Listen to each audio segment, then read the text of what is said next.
আজকে জামায়াতে ইসলামের যে মহাসমাবেশটা ছিল, সেই মহাসমাবেশে জামায়াতে ইসলাম নাকি ৩টা ট্রেন ভাড়া করে ঢাকায় মানুষ নিয়ে এসেছে।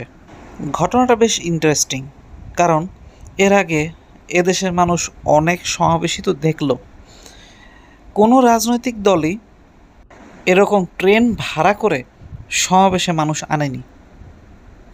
এই তো যে সরকারের পতন ১ বছর আগে হলো, সেই সরকার যখন সমাবেশ করত তখন দেখতাম পুরো ঢাকা শহর পুরো অচল অবস্থা, বাসে বাসে করে মানুষ আসতেছে। যেহেতু সরকার ক্ষমতায় ছিল, তাই ট্রেন তো ছিল তাদের পৈতৃক সম্পত্তি, সম্পূর্ণ বিনামূল্যে তারা যাতায়াত করেছে। হ্যাঁ, তখন আমার বাইক ছিল না। আমার মনে আছে আমি তখন একটা লোকাল বাসে যাচ্ছিলাম, তো সমাবেশের যাবে একজন লোক বাসে উঠছিল এবং বারবার সে তার দলীয় পরিচয় দিচ্ছিল, কারণ তাকে ফ্রিতে নিয়ে যেতে হবে। এই ছিল আগের অবস্থা।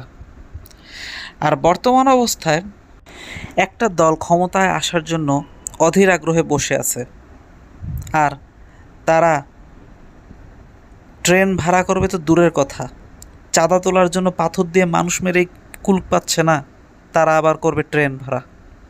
এই হচ্ছে বর্তমানে বাংলাদেশের রাজনৈতিক ব্যাপার স্যাপার।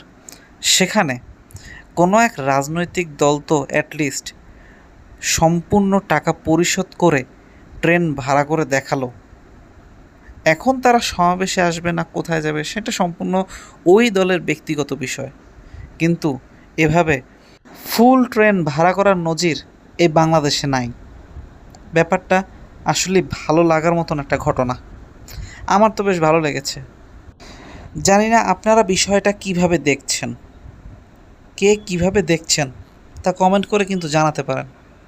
সবাই ভালো থাকবেন, সুস্থ থাকবেন। দেখা হবে পরের কোনো ভিডিওতে। ধন্যবাদ।